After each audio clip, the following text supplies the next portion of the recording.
ನಮಸ್ಕಾರ, ನೀವು ನೋಡ್ತಾ ಇದ್ದೀರಾ ಏಷ್ಯಾನೆಟ್ ಸುವರ್ಣ ನ್ಯೂಸ್. ನಾನು ವೀಣಾ ಪೂಜಾರಿ. ಯುಗಾದಿ ಭವಿಷ್ಯ 2025 ವಿಶೇಷ ಕಾರ್ಯಕ್ರಮಕ್ಕೆ ತಮ್ಮೆಲ್ಲರಿಗೂ ಕೂಡ ಆತ್ಮೀಯವಾದ ಸ್ವಾಗತ. ಯುಗಾದಿ ಕಳೆದರೂ ಯುಗಾದಿ ಮರಳಿ ಬರುತ್ತಿದೆ. ಹೌದು, ಯುಗಾದಿ ಮತ್ತೆ ಬಂದಿದೆ. ಸುವರ್ಣ ನ್ಯೂಸ್ನ ಸಮಸ್ತ ವೀಕ್ಷಕರಿಗೂ ಕೂಡ ಯುಗಾದಿ ಹಬ್ಬದ ಹಾರ್ದಿಕ ಶುಭಾಶಯಗಳು. ಭಾರತದ ಹಿಂದೂಗಳಿಗೆ ಇವತ್ತಿನಿಂದ ಹೊಸ ವರ್ಷದ ಆರಂಭ ಆಗಿದೆ. ಇಂತಹ ಸಂದರ್ಭದಲ್ಲಿ ತಾವೆಲ್ಲರೂ ಕೂಡ ಇವತ್ತು ಹಬ್ಬವನ್ನು ಆಚರಣೆ ಮಾಡಿದ್ದೀರಿ. ಬೆಳಿಗ್ಗೆನೇ ಬೇಗ ಎದ್ದು ಎಣ್ಣೆ ಸ್ನಾನ ಮಾಡಿ ಹೊಸ ಬಟ್ಟೆಯನ್ನು ತೊಟ್ಟು ಹಬ್ಬದ ಅಡಿಗೆ ಮಾಡಿ ಮನೆ ಮಂದಿಯೆಲ್ಲ ಕೂತು ಊಟ ಮಾಡಿ ಹಬ್ಬದ ಸಂಭ್ರಮವನ್ನು ನೀವು ಆಚರಣೆ ಮಾಡ್ತಾ ಇದ್ದೀರಿ. ಇಂತಹ ಸಂದರ್ಭದಲ್ಲಿ ಪ್ರತಿಯೊಬ್ಬರ ಮನಸ್ಸಲ್ಲಿ ಇರುವಂಥದ್ದು, ಹಬ್ಬ ಹೊಸ ವರ್ಷ ಶುರು ಆಗಿಬಿಟ್ಟಿದೆ, ಮುಂದೇನು ನಮ್ಮ ರಾಶಿ ನಕ್ಷತ್ರ ಏನು ಹೇಳುತ್ತೆ, ಯಾರಿಗೆ ಬೇವಿದೆ ಯಾರಿಗೆ ಬೆಲ್ಲ ಇದೆ ಅನ್ನುವಂತಹ ಪ್ರಶ್ನೆ ಪ್ರತಿಯೊಬ್ಬರಲ್ಲೂ ಕೂಡ ಸರ್ವೇ ಸಾಮಾನ್ಯ. ಹಾಗಾಗಿನೇ ತಮ್ಮೆಲ್ಲ ಪ್ರಶ್ನೆಗಳಿಗೆ ಉತ್ತರವನ್ನು ಕೊಡುವಂತಹ ಈ ವಿಶೇಷ ಕಾರ್ಯಕ್ರಮ ಯುಗಾದಿ ಭವಿಷ್ಯ 2025. ಹಾಗಾದರೆ ಈ ವರ್ಷ ಯಾರಿಗೆ ಯಾವ ರೀತಿಯ ಫಲ ಇದೆ ಅನ್ನೋದನ್ನು ತಿಳಿಯೋಣ. ಅದಕ್ಕಾಗಿ ನಮ್ಮ ಜೊತೆ ಸ್ಟುಡಿಯೋದಲ್ಲಿ ಅತಿಥಿಗಳು ಕೂಡ ಇದ್ದಾರೆ. ದೈವಜ್ಞರಾದಂಥ ಹರೀಶ್ ಕಶ್ಯಪ್ ಅವರಿದ್ದಾರೆ. ಹರೀಶ್ ಕಶ್ಯಪ್ ಅವರೇ, ನಮಸ್ಕಾರ, ಕಾರ್ಯಕ್ರಮಕ್ಕೆ ಸ್ವಾಗತ. ನಮಸ್ಕಾರ. ಹಾಗೆ ಖ್ಯಾತ ಜ್ಯೋತಿಷಿಗಳಾದಂತಹ ಪ್ರಸನ್ನಾಚಾರ್ ಕಟ್ಟಿ ಅವರು ನಮ್ಮ ಜೊತೆ ಇದ್ದಾರೆ. ಪ್ರಸನ್ನಾಚಾರ್ ಕಟ್ಟಿ ಅವರೇ, ತಮಗೂ ಕಾರ್ಯಕ್ರಮಕ್ಕೆ ಸ್ವಾಗತ. ನಮಸ್ಕಾರ. ಹರೀಶ್ ಕಶ್ಯಪ್ ಅವರೇ, ತಮ್ಮಿಂದನೇ ನಾನು ಆರಂಭ ಮಾಡೋದಾದರೆ, ನಿನ್ನೆಯೂ ಕೂಡ ಕಾರ್ಯಕ್ರಮ ಮಾಡಿದ್ವಿ. ನಿನ್ನೆ ಶನಿವಾರ, ಶನಿ ತನ್ನ ರಾಶಿಯನ್ನು ಬದಲಾವಣೆ ಮಾಡಿದಂಥದ್ದು. ಇದರ ಜೊತೆಗೆ ಗ್ರಹಣ ಕೂಡ ಇತ್ತು. ಅದರ ವಿಶೇಷತೆಯನ್ನು ಕೂಡ ನೀವು ತಿಳಿಸ್ಕೊಟ್ರಿ. ಇವತ್ತು ಅದೆಲ್ಲವೂ ಕಳೆದು, ಅಶುಭ ಎಲ್ಲವೂ ಕಳೆದು ಶುಭ ದಿನಕ್ಕೆ ನಾವು ಪದಾರ್ಪಣೆ ಮಾಡಿದ್ದೀವಿ, ಹೊಸ ವರ್ಷದ ಆರಂಭ. ಇಂತಹ ಸಂದರ್ಭದಲ್ಲಿ ಈ ಬಾರಿಯ ಯುಗಾದಿ ಹೇಗಿದೆ, ಏನು ವಿಶೇಷತೆಯನ್ನು ಹೊತ್ತು ತಂದಿದೆ ನಮ್ಮೆಲ್ಲರಿಗೂ? ಭಾನುವಾರ ಬೇರೆ ಬಂದಿದೆ. ಸ್ವಜನೋದಧಿ ಸಮೃದ್ಧಿ ಪೂರ್ಣಚಂದ್ರೋ ಗುಣಾರ್ಣವಃ ಅಮಂದಾನಂದ ಸಾಂದ್ರೋನಃ ಸದಾ ಅವ್ಯಯ ಇಂದಿರಾಪತಿ ಅಭ್ರಮಂ ಭಂಗರಹಿತಂ ಅಜಡಂ ವಿಮಲಂ ಸದಾ ಆನಂದತೀರ್ಥಮತುಲಂ ಭಜೆ ತಾಪತ್ರಯಾಪಘಂ. ಶ್ರೀ ಗುರುಭ್ಯೋ ನಮಃ. ಶನಿವಾರದಂದು ಒಂದು ಸಂವತ್ಸರ ಕಳೆದು ಹೋಗೋದೇ ಒಂದು ಅತ್ಯಂತ ಶುಭವಾಗಿರ್ತಕ್ಕಂಥದ್ದು. ಶನಿವಾರ ಯಾವುದೆಲ್ಲ ಕಳೆಯುತ್ತೋ ಅದೆಲ್ಲವೂ ಅರಿಷ್ಟ ನಿವಾರಣೆ ಅಂತಾನೆ. ಹಾಗಾಗಿ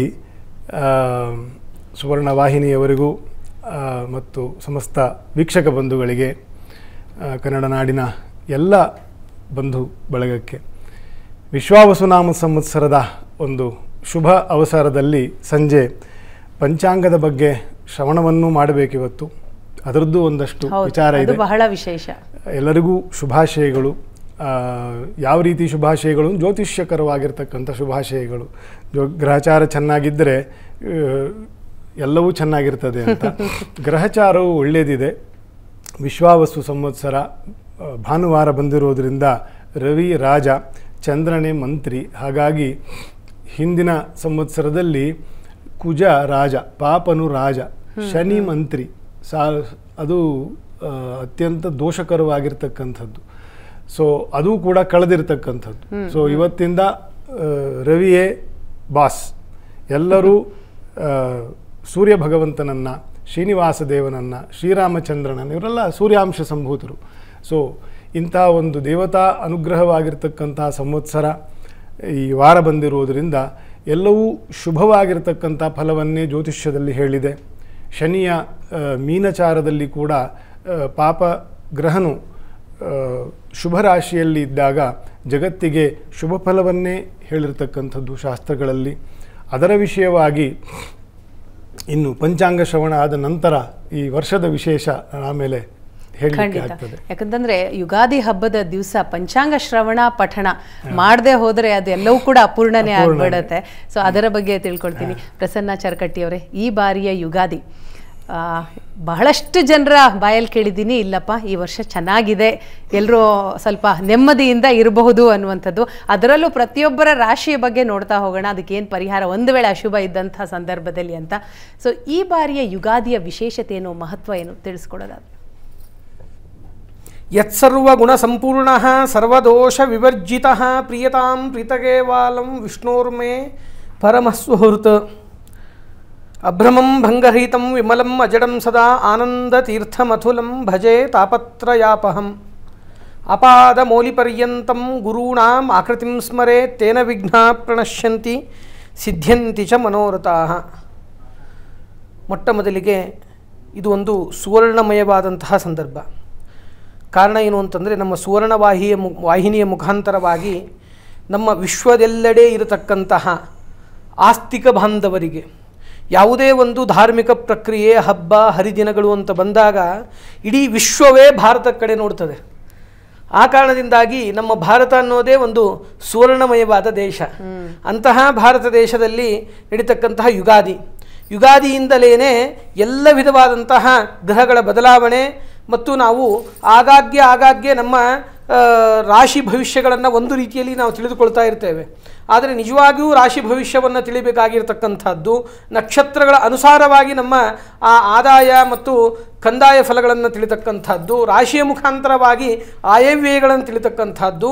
ಅದಕ್ಕೂ ಮುಖ್ಯವಾಗಿ ಇಲ್ಲಿವರೆಗೂ ಏನು ಹೇಳಿದ್ರಲ್ಲ ಪಂಚಾಂಗ ಶ್ರವಣ ಅಂತ, ಪಂಚಾಂಗ ಶ್ರವಣ ಅಂತಕ್ಕಂಥದ್ದು ಬಹಳ ಮುಖ್ಯವಾದದ್ದು. ಯಾವುದೇ ವಿಧವಾದಂತಹ 12 ರಾಶಿಯವರೆಗೂ ಕೂಡ ಒಂದು ವಿಶೇಷ ಪ್ರಸಂಗ ಏನು ಅಂತಂದರೆ, ಯುಗಾದಿ ದಿನದಂದು ಸಂಪೂರ್ಣ ದಿನದಲ್ಲಿ ಪಂಚಾಂಗ ಪೂಜೆಯನ್ನು ಮಾಡಿದ ನಂತರದಲ್ಲಿ ಪಂಚಾಂಗ ಶ್ರವಣವನ್ನು ಮಾಡಿದರೆ ಸಾಕಂತೆ ವಿಶೇಷವಾದಂತಹ ಅನುಕೂಲತೆಗಳು 12 ರಾಶಿಯವರೆಗೂ ಆಗ್ತಾ ಇವೆಂತೆ. ಎಷ್ಟೋ ರಾಶಿಗಳಿಗೆ ಏನಾಗುತ್ತೆ, ಒಟ್ಟು ರಾಶಿಗಳಲ್ಲಿ 3 ವಿಭಾಗಗಳನ್ನು ಮಾಡಿ 12 ರಾಶಿಗಳು ಇರ್ತದೆ. 3 ವಿಭಾಗಗಳನ್ನು ಮಾಡಿ 4 ರಾಶಿಯವರು ಹೆಚ್ಚಿನ ಜಾಗೃತಿ ವಹಿಸಬೇಕು. 4 ರಾಶಿಯವರಿಗೆ ಸಾಮಾನ್ಯವಾಗಿ ಇರ್ತದೆ, ಇನ್ನು 4 ರಾಶಿಯವರಿಗೆ ಉತ್ತಮವಾಗಿರ್ತದೆ. ಆದರೆ ಪಂಚಾಂಗ ಶ್ರವಣದಿಂದ ಒಂದು ವಿಶೇಷವಾದಂತಹ ಅನುಕೂಲ ಆಗುತ್ತೆ. ತಿಥೇಶ್ಚ ಶ್ರಿಯಮಾಪ್ನೋತಿ ವಾರಾತ್ ಆಯುಷ್ಯವರ್ಧನಂ ನಕ್ಷತ್ರಾತ್ ಹರತೆ ಪಾಪಂ ಯೋಗಾತ್ ರೋಗ ನಿವಾರಣಂ ಕರುಣಾತ್ ಕಾರ್ಯಸಿದ್ಧಿ ಸ್ಯಾತ್ ಪಂಚಾಂಗ ಫಲಮುತ್ತಮಂ ಅಂತ. ಈ ದೈನಂದಿನ ಪಂಚಾಂಗ ಶ್ರವಣಕ್ಕೂ ಇವತ್ತಿನ ಪಂಚಾಂಗ ಶ್ರವಣಕ್ಕೂ ಬಹಳ ವ್ಯತ್ಯಾಸ ಇದೆ.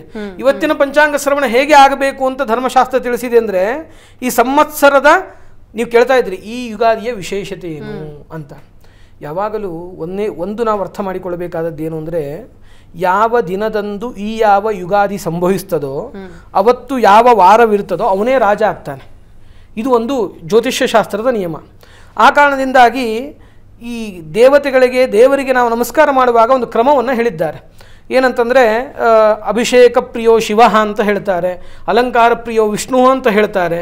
ಅಲ್ಲಿ ಹೇಳುವಾಗ ಒಂದು ಮಾತನ್ನು ಹೇಳ್ತಾರೆ, ಏನು ಅಂತಂದರೆ, ಈ ಸೂರ್ಯ ನಮಸ್ಕಾರಕ್ಕೆ ಪ್ರಿಯ. ಯಾಕೆ ಅಂತಂದರೆ ಅವನು ಆರೋಗ್ಯಾಧಿಪತಿ. ಆ ಆರೋಗ್ಯಾಧಿಪತಿಯಾದಂತಹ ಸೂರ್ಯ ಏನು ಮಾಡ್ತಾನೆ ಅಂದರೆ ನಮಸ್ಕಾರವನ್ನು ಅಪೇಕ್ಷೆ ಪಡ್ತಾನೆ. ಯಾವುದು ವಿಧವಾದ ನಮಸ್ಕಾರ? ಕೇವಲ ಸೂರ್ಯ ನಮಸ್ಕಾರ, ಧ್ಯಾನ, ನಿಧಿಧ್ಯಾಸನಗಳನ್ನು, ಯೋಗಗಳನ್ನು ಮಾಡ್ತಕ್ಕಂಥದ್ರಿಂದ ವಿಶೇಷವಾದಂತಹ ಯೋಗ ಅನ್ನೋದು ಎಲ್ರಿಗೂ ತಲುಪ್ತದೆ. ಈ ಭಾನುವಾರ ಯುಗಾದಿ ಏರ್ಪಡೋಣ ಮಾತ್ರದಿಂದಲೇ ಇದು ಸೂರ್ಯನ ವಾರವು ಹೇಗೋ ಹಾಗೆ ಧನ್ವಂತರಿಯ ವಾರ. ಎಲ್ಲೆಲ್ಲಿ ನಮ್ಮ ದೇಶದಲ್ಲಿ ಧನ್ವಂತರಿ ದೇವಸ್ಥಾನಗಳು, ಆರೋಗ್ಯಕರ ವಾರ, ಧನ್ವಂತರಿಯ ವಾರ, ಎಲ್ಲೆಲ್ಲಿ ಧನ್ವಂತರಿ ದೇವಸ್ಥಾನಗಳಿದೆ, ಎಲ್ಲೆಲ್ಲಿ ಸೂರ್ಯನ ದೇವಸ್ಥಾನಗಳಿದೆ, ಅಲ್ಲೆಲ್ಲವೂ ಕೂಡ ಭಾನುವಾರ ವಿಶೇಷ ಪೂಜೆ ಪುನಸ್ಕಾರ ಅಭಿಷೇಕಾದಿಗಳು ನಡೀತಕ್ಕಂಥದ್ದು. ಇಲ್ಲೇ ಹತ್ತಿರದಲ್ಲೇ ನಾವು ಒಂದು ವಿಚಾರ ಮಾಡ್ತಕ್ಕಂಥದ್ದಾದರೆ, ಮೈಸೂರಿನಲ್ಲಿ ಈ ಯಾವ ಅರಮನೆ ಪಕ್ಕದಲ್ಲಿ ಏನೇ ಅಗ್ರಹಾರ ಅಂತಿದೆ, ಅಲ್ಲಿ ಪ್ರಾಚೀನ ಕಾಲದಿಂದಲೂ ಉತ್ತರಾದಿ ಮಠದ ಪರಂಪರೆಯಲ್ಲಿ ಬಂದಿರತಕ್ಕಂಥ ಯತಿವರಣ್ಯರ ವೃಂದಾವನಗಳಿದೆ. ಅಲ್ಲಿ ಧನ್ವಂತರಿಯ ಸನ್ನಿಧಾನ ಉಂಟು, ರೋಗ ವಿಮೋಚನ ಧನ್ವಂತರಿ ಅಂತ. ಹೀಗೆ ಆ ಧನ್ವಂತರಿ ದೇವರಿಗೆ ಬರೀ ಭಾನುವಾರ ಮಾತ್ರ ವಿಶೇಷವಾದಂತಹ ಅಭಿಷೇಕಾದಿಗಳು ನೆರವೇರತಕ್ಕಂಥದ್ದು. ಮೊದಲೇದಾಗಿ ಎಲ್ರಿಗೂ ಬೇಕಾಗಿರೋದಂದ್ರೆ ಹೆಲ್ತ್ ಆ್ಯಂಡ್ ವೆಲ್ತ್, ಸುಖ, ಶಾಂತಿ, ನೆಮ್ಮದಿ. ಆ 3 ಬೇಕು ಅಂತಂದರೆ ಆ 3ಕ್ಕೂ ಕೂಡ ಬಹಳ ಪ್ರಶಸ್ತವಾದಂತಹ ಒಂದು ದಿನ. ಆ ಹೊಸ ಯುಗಾದಿಗೆ ಒಂದು ಏನು ಬದಲಾವಣೆಯನ್ನು ನಾವು ಹೇಳ್ತಾ ಇದ್ವಿ. ಶನಿವಾರ ಎಲ್ಲ ಅನಿಷ್ಟಗಳನ್ನು ಕಳೆದುಕೊಂಡು ಅಮಾವಾಸ್ಯೆ ದಿವಸ ಗ್ರಹಣದ ಬಗ್ಗೆಯೂ ಹೇಳಿದ್ರಿ ನೀವು. ಗ್ರಹಣ ಭಾರತದಲ್ಲಿ ಗೋಚರಿಸಿರೋದ್ರಿಂದ ನಮ್ಮ ಯುಗಾದಿಗೆ ಹೆಚ್ಚಿನ ಆತಂಕಗಳಿಲ್ಲ. ಅದು ಎಲ್ಲಿ ಗೋಚರಿಸ್ತದೋ ಅದ್ರ ಬಗ್ಗೆ ನಾವೇ ಮಾತಾಡಬೇಕು. ಯಾಕೆಂದ್ರೆ ಅಲ್ಲಿನವ್ರು ಮಾತಾಡೋಕ್ಕಾಗೋದಿಲ್ಲ, ಅವ್ರಿಗೂ ಕೂಡ ಭಾರತೀಯರೇ ಸಲಹೆ ಕೊಡಬೇಕಾಗ್ತದೆ. ಆ ಕಾರಣದಿಂದಾಗಿ ವಿಶೇಷವಾದಂತಹ ಅದ್ರ ಬಗ್ಗೆ ಚರ್ಚೆಗಳಾಗಿದೆ. ಇಂತಹ ಭಾನುವಾರದಿಂದ ಯುಕ್ತವಾದಂಥದ್ದು. ಹೋದ ಬಾರಿದು ಹೇಳ್ತಾ ಇದ್ರು, ಕುಜ ರಾಜನಾಗಿದ್ದ, ಶನಿ ಮಂತ್ರಿ ಆಗಿದ್ದ ಅಂತ. ಇಲ್ಲಿ ಸುಖ, ಶಾಂತಿ, ನೆಮ್ಮದಿ. ಏನಿದ್ರೇನಪ್ಪ ಮನಸ್ಸಿಗೆ ನೆಮ್ಮದಿ ಬೇಕು ಅಂತ ಕೇಳ್ತೇವೆ ನಾವೆಲ್ಲರೂ. ಆ ಥರ ಕೇಳಬೇಕಂದ್ರೆ ಚಂದ್ರಮ ಮನಸೋ ಜಾತಃ, ಯಾವ ಚಂದ್ರ ಮನಸ್ಸಿಗೆ ಅಭಿಮಾನಿ ದೇವತೆಯಾಗಿದ್ದಾನೋ ಅವನೇ ಮಂತ್ರಿಯಾಗಿ ಬಂದಿದ್ದಾನೆ. ವಿಶೇಷವಾಗಿ ಆ ವಿಧವಾದಂತಹ ಮನಸ್ಸಿಗೆ ಶಾಂತಿ ಸಮಾಧಾನಗಳು ಸಿಗೋದು ಅಲ್ಲದೇನೆ ಚಂದ್ರ ಒಂದು ರೀತಿಯಲ್ಲಿ ಜಲಕಾರಕ ಅಂತ ನಾವು ವಿಶೇಷವಾಗಿ ಚಿಂತನೆ ಮಾಡಬೇಕು. ಮತ್ತು ಕ್ಷೀರಕ್ಕೆ ಅಭಿಮಾನಿ ದೇವತೆ ಆದವನು ಚಂದ್ರ ಅಂತ. ಆ ಕ್ಷೀರಕ್ಕೆ ಅಭಿಮಾನಿ ದೇವತೆ ಆದ್ದರಿಂದ ಕ್ಷೀರ ಅಂದರೆ ಕಲಿಯುಗದಲ್ಲಿ ಅಮೃತಪ್ರಾಯ, ಅಮೃತದ ಸಮಾನ. ಏನೇ ದೋಷಗಳಿದ್ರೂ ಕೂಡ ಶಕ್ತಿ ಇಲ್ಲದೆ ಇರುವಾಗ ಜಲಾಭಿಷೇಕವನ್ನು ಹೇಳಿದ್ದಾರೆ. ಸ್ವಲ್ಪ ಅನುಕೂಲತೆಗಳಿದ್ದರೆ ಭಗವಂತನಿಗೆ ಕ್ಷೀರಾಭಿಷೇಕ ಮಾಡಿಸೋಣೋದರಿಂದ ಎಲ್ಲ ವಿಧವಾದಂತಹ ಅನುಕೂಲತೆಗಳಾಗತ್ತೆ ಅಂತ. ಹಾಗೆ ವಿಶೇಷವಾದಂತಹ ರೋಗದ ನಿವೃತ್ತಿ, ರೋಗೋನ್ಮುಕ್ತರಾಗ್ತಕ್ಕಂಥದ್ದು ಇತ್ಯಾದಿಗಳೂ ಇದೆ. ಆದರೆ ನಾವು ಯುಗಾದಿ ದಿವಸ ಸ್ವೀಕಾರ ಮಾಡುವುದು ಹೇಗೆ ಅಂತಂದರೆ, ಇಷ್ಟೆಲ್ಲ ಹೇಳ್ತಿದ್ದಾರೆ, ಆದರೆ ಈ ವರ್ಷ ಪೂರ್ತಿ ಒಳಿತು ಕೆಟ್ಟು ಇಲ್ವೇ ಇಲ್ವಾ ಅಂದರೆ ಸ್ವಲ್ಪ ಇರ್ತದೆ. ಬೇವು ಬೆಲ್ಲವನ್ನು ಸ್ವೀಕಾರ ಮಾಡ್ತೇವೆ. ಇದಕ್ಕೆ ಹಿಂದೆ ಒಂದು ಉದಾಹರಣೆ ಬರ್ತದೆ. ಏನಂತಂದರೆ, ಅಲ್ಲಿ ಜನಕ ಮಹಾರಾಜ ಅತ್ಯಂತ ಸುಖವಾಗಿದ್ದಂತೆ, ಏನೂ ಸಮಸ್ಯೆ ಇಲ್ಲ, ತುಂಬ ಸುಖವಾಗಿದ್ದೀನಿ ಅಂತ. ಅಲ್ಲಿ ಏನಾಗ್ತಾ ಇದೆ ಅಂದರೆ, ಸುಖಮೇವ ಮೇ ಸ್ಯಾತ್ ದುಃಖಂ ಅನಾಗಪಿ ಮಾಭೂತ್. ಯಾವಾಗಲೂ ಸುಖವನ್ನು ಮಾತ್ರ ಅಪೇಕ್ಷಿಸಬೇಕು, ದುಃಖ ಆಗಲೇಬಾರ್ದು ಅಂತನೋ ಒಂದು ಮನಸ್ಥಿತಿ ಇದೆಯಲ್ಲ, ಅದು ದುಃಖಕ್ಕೆ ಕಾರಣ ಅಂತೆ ಮುಖ್ಯವಾಗಿ. ಆ ಕಾರಣದಾಗಿ ಬೇವನ್ನು ತೆಗೆದುಕೊಂಡು ಬೆಲ್ಲವನ್ನು ತೆಗೆದುಕೊಳ್ತೇವೆ. ಬೆಲ್ಲ ಬೇವು ಅನ್ನಲ್ಲ ಯಾರು ಕೂಡ, ಬೇವು ಬೆಲ್ಲ ಅಂತೀವಿ. ಹಾಗಾಗಿ ಕಷ್ಟಗಳನ್ನು ಎದುರಿಸುವ ಶಕ್ತಿ ಮತ್ತು ಈ ಜ್ಯೋತಿಷ್ಯದ ಪಂಚಾಂಗ ಶ್ರವಣ ರಾಶಿ ಭವಿಷ್ಯದ ಉದ್ದೇಶವೇ ಜಾಗೃತಿಯನ್ನು ವಹಿಸೋದು. ಯಾರಿಗೆಲ್ಲ ಸ್ವಲ್ಪ ಎಚ್ಚರಿಕೆ ವಹಿಸಬೇಕು ಅದಕ್ಕೆ ಸುಲಭವಾದ ಮಾರ್ಗ ಅಂದರೆ ಪಂಚಾಂಗ ಶ್ರವಣ, ಯುಗಾದಿಯಲ್ಲಿ ರಾಶಿ ಭವಿಷ್ಯ ಶ್ರವಣ. ಹೌದು, ಅಂದರೆ ಬೇವು ಬೆಲ್ಲ, ಕಷ್ಟ ಸುಖ ಇವೆರಡರ ಸಮ್ಮಿಲನವೇ ಸೊ ಈ ಹಬ್ಬದ ಸಂಕೇತ ಅನ್ನುವಂಥದ್ದು ಪ್ರತೀತಿ. ಹರೀಶ್ ಕಶ್ಯಪ್ ಅವರೇ, ನಾವು ಯಾವುದೇ ಹಬ್ಬ ಮಾಡಿದ್ರೂ ಪಂಚಾಂಗ ಶ್ರವಣಕ್ಕೆ ಅಷ್ಟೊಂದು ಪ್ರಾಮುಖ್ಯತೆ ಕೊಡೋದಿಲ್ಲ. ಆದರೆ ಯುಗಾದಿಯ ಸಂದರ್ಭ, ಹೊಸ ವರ್ಷದ ಮೊದಲ ದಿನ ಪಂಚಾಂಗ ಶ್ರವಣ ಆಗಲೇಬೇಕು. ಸೊ ತಾವು ಪಂಚಾಂಗವನ್ನು ಪಠಿಸ್ತಾ ಹೋಗಿ ನಾವು ಶ್ರವಣಿಸ್ತಾ ಹೋಗ್ತೀವಿ, ನಮ್ಮ ವೀಕ್ಷಕರು ಕೂಡ ಅದನ್ನು ಕೇಳ್ತಾ ಹೋಗ್ತಾರೆ. ಸೊ ಪಂಚಾಂಗ ಪಠಣದ ವಿಶೇಷತೆಯನ್ನು ಆಚಾರ್ಯರು ಇವಾಗ ಪಂಚಾಂಗ ಶ್ರವಣದ ವಿಶೇಷತೆಯನ್ನು, ಅದರ ಅವಶ್ಯಕತೆಯನ್ನು ಹೇಳಿದ್ದಾರೆ. ಈಗ ಅದನ್ನು ಹೇಳೋಕ್ಕಿಂತ ಮುಂಚೆ ಪಂಚಾಂಗ ಶ್ರವಣ ಅಂತಕ್ಕಂಥದ್ದು ಉತ್ತರ ಭಾರತದಲ್ಲೂ ಇದೆ, ಸೌರಮಾನ ಪದ್ಧತಿಯಲ್ಲಿ. ಭಾರತದಾದ್ಯಂತ ಇದೆ, ಬಂಗಾಳದಲ್ಲೂ ಇದೆ, ತಮಿಳುನಾಡಲ್ಲೂ ಇದೆ, ಕೇರಳದಲ್ಲೂ ಇದೆ. ಕಾರಣ ಏನಕ್ಕೆ ಇದನ್ನೆಲ್ಲ ಹೇಳ್ತಾ ಇದ್ದೀನಿ ಅಂತ ವೀಕ್ಷಕರೇ ಅರ್ಥ ಮಾಡ್ಕೊಳ್ಬೇಕು. ನಾವು ಅಷ್ಟು ಸನಾತನಿಗಳು, ಇದು ಒಂದನೇ ಕಾರಣ. ಇದೇ ಯಾಕೆ ನಾವು ಪಂಚಾಂಗ ಶ್ರವಣವನ್ನು, ನಮ್ಮ ಪದ್ಧತಿ ಗ್ರೆಗೋರಿಯನ್ ಕ್ಯಾಲೆಂಡರಿನ ಪದ್ಧತಿ ಅಲ್ಲ. ಇವರೆಲ್ಲ ಇನ್ನೂ ಏನು ಅಂಬೆಗಾಲಿ ಇಡಬೇಕಾದ್ರೆ ನಮ್ಮ ಭಾರತೀಯ ಸನಾತನ ಧರ್ಮವು ಮೇಲಿನ ಸಪ್ತಲೋಕಗಳ ಬಗ್ಗೆ ಉಲ್ಲೇಖವನ್ನು ಮಾಡಿ, ಇಂತಹ ಗ್ರಹದಿಂದ ಇಂತಹ ಲೋಕ ಇಷ್ಟು ಮೈಲು ದೂರ ಇದೆ ಅಂತಂತ ಗ್ರಂಥಗಳಲ್ಲಿ ಬರೆದಿಟ್ಟಿರ್ತಕ್ಕಂಥದ್ದು ವೇದವ್ಯಾಸರ ಸಾಕ್ಷಾತ್ ತಂದೆ ಪರಾಶರರು ಇವರ ಪುಸ್ತಕಗಳಲ್ಲಿ ಸಿಗ್ತದೆ. ಏನಕ್ಕೆ ನಾನಿದು ಹೇಳ್ತಾ ಇದ್ದೀನಿ, ಪಂಚಾಂಗ ಶ್ರವಣ ಇದು ನಾನು ಆಚಾರ್ಯರು ಅಥವಾ ನಮ್ಮ ಮಠದವ್ರು ಬರೆದಿಟ್ಟಿರೋದಲ್ಲ. ಇದರ ಲೆಕ್ಕ ಪರಾಶರರ ಕಾಲದ್ದು, ವಸಿಷ್ಠರ ಕಾಲದ್ದು. ಪರಾಶರರು ದ್ವಾಪರ ಯುಗದಲ್ಲಿದ್ದಿದ್ದು, ವಸಿಷ್ಠರು ತ್ರೇತಾಯುಗದಲ್ಲಿದ್ದಿದ್ದು. ಸೊ ಇಷ್ಟು ಪ್ರಾಚೀನವಾಗಿರ್ತಕ್ಕಂತಹ ಒಂದು ವಿಜ್ಞಾನ ಪಂಚಾಂಗ. ವಾರ, ತಿಥಿ, ದಿನ, ನಕ್ಷತ್ರ, ಕರಣ, ಯೋಗ ಅಂದರೆ 5 ಅಂಗಗಳಲ್ಲಿ ನಮ್ಮ ಪ್ರತಿ ದಿನವೂ ವಿಭಾಗಿಸಲ್ಪಟ್ಟಿದೆ. ಈ ವಿಭಾಗದಲ್ಲಿ ಕೊನೆ ತ್ರುಟಿವರೆಗೂ ಹೋಗ್ತದೆ. ಒಂದು ಕ್ಷಣದ ಒಂದು 333 ಭಾಗವನ್ನು ಮಾಡಿದರೆ ಒಂದು ಕ್ಷಣ ಎಷ್ಟು ಬರ್ತದೋ ಅಷ್ಟು ವರೆಗೂ ಕಾಲದ ಲೆಕ್ಕಾಚಾರ ಮಾಡಿ ಇಟ್ಟಿದ್ದಾರೆ. ಇಷ್ಟು ಮುಂದುವರಿದ ವಿಜ್ಞಾನ ಇದು. ಯಾವುದೋ ಒಂದು ಅಗ್ರಹಾರದವರು, ಯಾವುದೋ ಸಂಸ್ಕೃತ ಬರ್ತಕ್ಕಂಥವ್ರು ಮಾತ್ರ ಉದ್ಧಾರ ಆಗೋಕ್ಕೋಸ್ಕರ ಅಂತಂತ ಏನು ಪ್ರಪಂಚದಲ್ಲಿ, ಸಮಾಜದಲ್ಲಿ ಒಂದು ನೆಗೆಟಿವಿಟಿಯನ್ನು ತುಂಬಲಾಗಿದೆ. It's not that so simple. ಅದು ಇಷ್ಟು ಈಚಿನದಲ್ಲ. ಇದು ಭಾಳ ವರ್ತ್.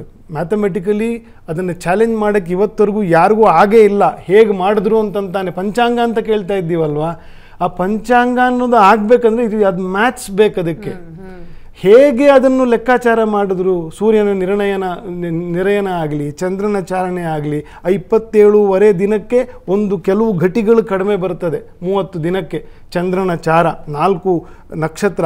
ಆ ನಕ್ಷತ್ರಗಳು ರಾಶಿಯಿಂದ ಊರಾಚೆ ಇವೆ. ಈ ನಕ್ಷತ್ರಗಳಿಗೆ ಹೋರೆಯನ್ನು ಬರೆದರು. ಸೊ ನಾನೇನಕ್ಕೆ ಇದು ಹೇಳ್ತಿದ್ದೀನಿ ಅಂದರೆ, ಅದೆಲ್ಲ ಹೇಳ್ತಿದ್ರೆ ನಮಗೆಲ್ಲ ಮೈ ಜುಮ್ ಅಂತದೆ. ಅದರ ಮೇಲಿರೋ ಒಂದು ಭಕ್ತಿಗೆ ಅಥವಾ ಆ ಜ್ಞಾನಕ್ಕೆ ನಾವು ಇರುವಂಥದ್ದು. ಇದನ್ನೆಲ್ಲ ಜನರು ತಿಳ್ಕೊಳ್ಬೇಕು.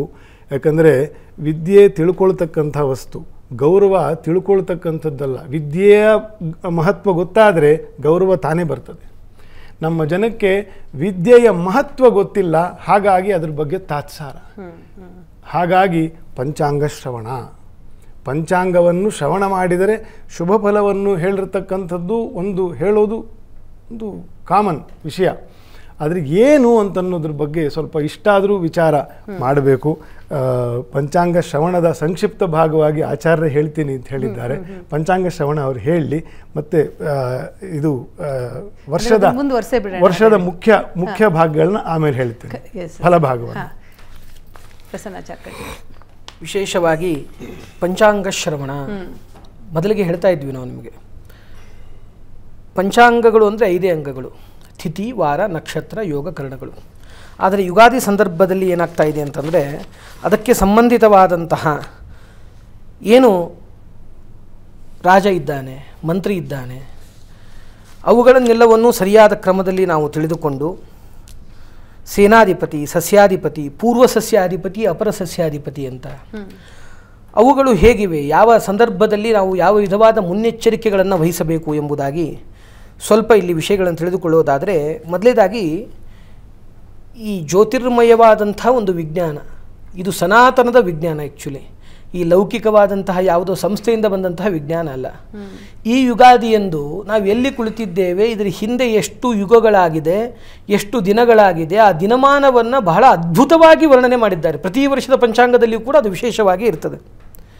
ಯಾವ ಯಾವ ಯುಗಗಳನ್ನು ನಾವು ಕಳೆದುಕೊಂಡು ಬಂದಿದ್ದೇವೆ: ಕೃತಯುಗ, ತ್ರೇತಾಯುಗ, ದ್ವಾಪರ ಯುಗ, ಕಲಿಯುಗ. ಕಲಿಯುಗ ಎಷ್ಟನೇ ಕಲಿಯುಗ ಇದು? ಎಷ್ಟು ಬಾರಿ ಈ 4 ಯುಗಗಳಾಗಿ ಹೋಗಿದೆ, ಎಷ್ಟು ಯುಗಗಳಾದರೆ ಅದು ಒಂದು ಮಹಾಯುಗ ಅಂತ ಆಗುತ್ತೆ ಅಂತ ಅದರ ಬಗ್ಗೆ ವಿವರಣೆ ತುಂಬ ಅದ್ಭುತವಾಗಿದೆ. ಆದರೆ ಸಮಯದ ಒಂದು ಇವುಗಳಿಂದ ಸಂಕ್ಷೇಪವಾಗಿ ನಾವು ಆ ನಿಟ್ಟಿನಲ್ಲಿ ವಿಶ್ವಾವಸು ನೋಡೋದಾದರೆ, ವಿಶ್ವಾವಸು ನಾಮ ಸಂವತ್ಸರಕ್ಕೆ ರಾಜ ರವಿ ಆಗಿದ್ದಾನೆ. ಇಲ್ಲಿ ಕೆಲವೊಂದಿಷ್ಟು ಭಾಗದ ವಿಷಯಗಳನ್ನು ರಾಜ ರವಿ ಆದಾಗ ಮೊದಲೇದಾಗಿ ಅತ್ಯಂತ ಸುಭಿಕ್ಷವಾಗಿದೆ, ಸುಖಾಲವಾಗಿದೆ, ಎಲ್ಲವೂ ಒಳಿತೇ ಆಗುತ್ತೆ. ಕೆಲವೊಂದಿಷ್ಟು ಪರ್ಟಿಕ್ಯುಲರ್ ಆಗಿ ತಿಳಿದುಕೊಳ್ಳತಕ್ಕಂಥದ್ದಾದರೆ ಕೆಲವೊಂದಿಷ್ಟು ಧಾನ್ಯಗಳಿಗೆ, ಗಡ್ಡೆ ಗೆಣಸುಗಳಿಗೆ, ಹಣ್ಣುಗಳಿಗೆ ಸ್ವಲ್ಪ ಕ್ರಿಮಿ ತಾಗ್ತಕ್ಕಂಥ ಪ್ರಸಂಗಗಳು, ಕ್ರಿಮಿಕೀಟಗಳ ಬಾಧೆ ಆಗ್ತಕ್ಕಂಥದ್ದು ಇರ್ತದೆ. ಇದರಿಂದ ಏನಾಗುತ್ತೆ, ಸ್ವಲ್ಪ ಹಣ್ಣುಗಳಿದ್ದಾಗ ಹಣ್ಣಿನ ಬೆಲೆ ಏರಿಕೆ ಆಗೋದು ಮುಂತಾದವುಗಳನ್ನು ಕೂಡ ನಾವು ಒಂದು ವಿಧದಲ್ಲಿ ಕಾಣಬಹುದು.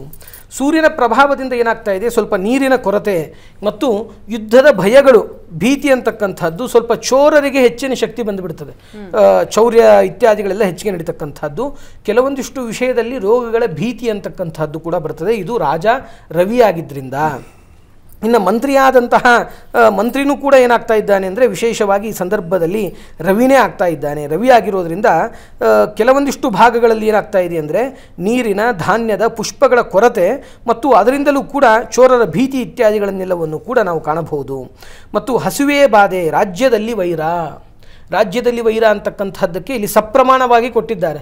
ನಮಗೇನಾಗುತ್ತೆ ಅಂದರೆ ಈ TV ಚಾನಲ್ಗಳಲ್ಲಿ ಸಂಸ್ಕೃತ ಶ್ಲೋಕಗಳನ್ನು ಹೇಳಬೇಡಿ, ಡೈರೆಕ್ಟಾಗಿ ವಿಷಯವನ್ನು ಹೇಳಿಬಿಡಿ ಅಂತ ಹೇಳೋದಕ್ಕೆ ಡೈರೆಕ್ಟಾಗಿ ಅದನ್ನೇ ಹೇಳ್ತಾ ಇದ್ದೇವೆ. ರಾಜ್ಯದಲ್ಲಿ ವೈರ ಅಂತ ಕೊಟ್ಟಿದ್ದಾರೆ. ಅಂದರೆ ರಾಜ್ಯದಲ್ಲಿ ಆಯಾ ರಾಜ್ಯಗಳಲ್ಲಿ ಇರತಕ್ಕಂತಹ ಒಂದೇ ಸ್ವಪಕ್ಷದಲ್ಲಿಯೇ ಭಿನ್ನಾಭಿಪ್ರಾಯಗಳು, ಒಡುಕುಗಳು, ತೊಡಕುಗಳು ಬಂದು ಸಮಸ್ಯೆಗಳಿಗೆ ಒಳಗಾಗ್ತಾರೆ ಅಂತ. ಇನ್ನು ಸೇನಾಧಿಪತಿ ಕೂಡ ಏನಾಗಿದ್ದಾನೆ ಅಂದರೆ ಈ ಬಾರಿ ರವಿ ಆಗಿದ್ದಾನೆ. ರವಿ ಆಗಿದ್ದರಿಂದ ಈಗೆಲ್ಲ ಕಡೆ ನಾವು ಒಂದು ಹೊಸ ಟ್ರೆಂಡನ್ನು ಕಾಣ್ತಾ ಇದ್ದೇವೆ. ಏನು ಅಂತಂದರೆ ಈ ರಾಜಮುಡಿ ಅಕ್ಕಿ ತಿನ್ನೋದು, ಕೆಂಪಕ್ಕಿಗಳನ್ನು ಬೆಳೆಸ್ತಕ್ಕಂಥದ್ದು ಇತ್ಯಾದಿಗಳು, ಆ ಥರದ ಧಾನ್ಯಗಳು ಬೆಳೆಯೋದಕ್ಕೆ ವಿಶೇಷವಾದಂತಹ ಅನುಕೂಲತೆಗಳು ಆಗ್ತಾ ಇದೆ. ರಕ್ತಧಾನ್ಯಗಳ ಹೆಚ್ಚಳ, ರವಿ ಸೇನಾಧಿಪತಿ ಆಗಿದ್ದರಿಂದ. ಇನ್ನು ಪೂರ್ವ ಸಸ್ಯಾಧಿಪತಿ ಆಗಿರ್ತಕ್ಕಂತಹವನು ಬುಧ ಆಗಿದ್ದಾನೆ. ಅದರಿಂದ ಏನಾಗ್ತಾ ಇದೆ ಅಂದರೆ ಪ್ರಜೆಗಳಲ್ಲಿ ಇಲ್ಲಿವರೆಗೂ ಏನಾದರೂ ಒಡಕುಗಳು, ತೊಡಕುಗಳು ಇತ್ತು ಅಂದರೆ ಅದೆಲ್ಲವೂ ನಿವಾರಣೆಯಾಗಿ ವಿಶೇಷವಾದಂತಹ ಪ್ರಜೆಗಳ ಮಧ್ಯದಲ್ಲಿ ಒಂದು ಸುಖ ಸೌಕರ್ಯಗಳು ಅನುಕೂಲವಾಗ್ತದೆ. ಭೀತಿ ಇರತಕ್ಕಂತಹದ್ದು ನಾಶ ಆಗಿ ನಿರ್ಭೀತರಾಗಿರ್ತಾರೆ. ಕೆಲವೊಂದಿಷ್ಟು ಧನದ ಅಭಿವೃದ್ಧಿ ಮತ್ತು ಧಾನ್ಯಗಳ ಅಭಿವೃದ್ಧಿ ಆಗುತ್ತೆ. ಮತ್ತು ರಾಜ್ಯದಲ್ಲಿ ದುಷ್ಟರ ಸಂಖ್ಯೆ ಕೆಲವೊಂದಿಷ್ಟು ಜನ ಅಧಿಕಾರಿಗಳ ವಿಷಯದಲ್ಲಿ ಹೆಚ್ಚಾಗ್ತಾ ಇದೆ. ಇನ್ನು ಅಪರ ಸಸ್ಯಾಧಿಪತಿ ರವಿ ಆಗಿರೋದ್ರಿಂದ ಮತ್ತೆ ಅಲ್ಲಿ ನೀರಿನ ಕೊರತೆಯನ್ನು ಹೇಳ್ತಾ ಇದ್ದಾರೆ. ರಾಜ್ಯದಲ್ಲಿ ಕಲಹ ಮತ್ತು ಜ್ವರಬಾಧೆ, ಜೋಳ ಮೊದಲಾದ ಧಾನ್ಯಗಳ ಕೊರತೆ ಅಂತಕ್ಕಂಥದ್ದು ಇಲ್ಲಿ ಒಂದು ವಿಶೇಷವಾದಂತಹದ್ದು.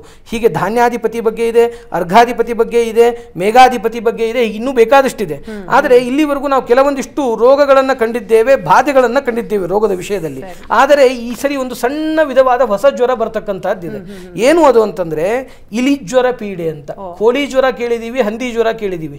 ಇಲಿಯಿಂದ ಜ್ವರ ಪೀಡೆ ಬರತಕ್ಕಂತಹ ಒಂದು ಪ್ರಸಂಗ ಈ ವರ್ಷದಲ್ಲಿ ನಾವು ಕಾಣಸಿಗ್ತದೆ. ಹಾಗಾದ್ರೆ ಇದಕ್ಕೆ ಪರಿಹಾರ ಕೂಡ ಇರುತ್ತೆ, ಯಾವ ರೀತಿ ಜಾಗ್ರತೆ ವಹಿಸಬೇಕು ಅನ್ನೋದನ್ನ ಪ್ರಸನ್ನಾಚಾರ್ಯ ಕಟ್ಟಿಯವರೇ ಮುಂದಿನ ಹಂತದಲ್ಲಿ ತಿಳ್ಕೊಳ್ಳೋಣ ಅಂತ. ಹಬ್ಬದ ಆಚರಣೆ ಆಯಿತು, ಈಗ ಪಂಚಾಂಗ ಶ್ರವಣ ಕೂಡ ನಾವು ಮಾಡಿದ್ವಿ. ಪಂಚಾಂಗ ಶ್ರವಣ ಬಹಳ ವಿಶೇಷ ಈ ಯುಗಾದಿಯ ಸಂದರ್ಭದಲ್ಲಿ.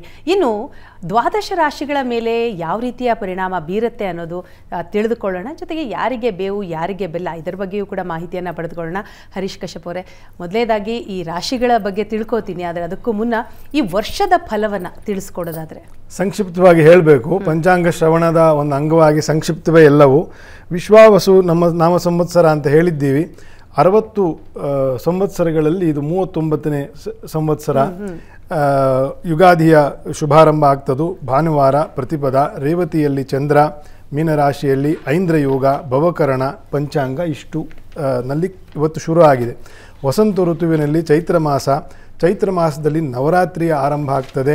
ಶ್ರೀರಾಮಚಂದ್ರನ ನವಮಿ ಆಗುವವರೆಗೂ ಅದೊಂದು ವಿಶೇಷವಾಗಿರ್ತಕ್ಕಂಥ, ನಾವು ಹೇಗೆ ಶರನ್ನವರಾತ್ರಿ ಮಾಡ್ತೀವಿ ಹಾಗೆ ಇದು ವಸಂತ ನವರಾತ್ರಿಯನ್ನು ರಾಮಚಂದ್ರನ ಪ್ರೀತ್ಯರ್ಥವಾಗಿ ಭಾಳ ಪುರಾಣ ಕಾಲದಿಂದನೂ ಮಾಡುತ್ತಾ ಇರ್ತಾರೆ. ತೈಲಾಭ್ಯಂಗ ವಿಶೇಷ ಇವತ್ತು. ಭಗವತ್ ಪೂಜಾ ಗುರುದರ್ಶನಾದಿಗಳನ್ನು ಮಾಡ್ತಕ್ಕಂಥದ್ದು, ಉತ್ತಮವಾಗಿರ್ತಕ್ಕಂತಹ ಈ ರೀತಿಯ ಧರ್ಮಕರ್ಮಗಳ ಕಾರ್ಯಕ್ರಮಗಳನ್ನು ನೋಡ್ತಕ್ಕಂಥದ್ದು, ಇದೆಲ್ಲವೂ ಪುಣ್ಯಕರವಾಗಿರ್ತಕ್ಕಂಥ ಅಕ್ಷಯವಾಗಿರ್ತಕ್ಕಂತಹ ಪುಣ್ಯ ಅಂತಾನೆ. ನಾವು ಎಲ್ಲಿ ಕೂತು ಕೇಳ್ತೀವಿ ಅಂತನ್ನೋದು ದೊಡ್ಡ ವಿಷಯ ಅಲ್ಲ, ಏನು ಕೇಳ್ತಾ ಇರ್ತೀವಿ ಅನ್ನೋದು ದೊಡ್ಡ ವಿಷಯ. ಅದು ಟಿ ವಿನೂ ಆಗಬಹುದು, ಮಠನೂ ಆಗಬಹುದು, ದೇವಸ್ಥಾನನೂ ಆಗಬಹುದು, ಮನೆಯೂ ಆಗಬಹುದು.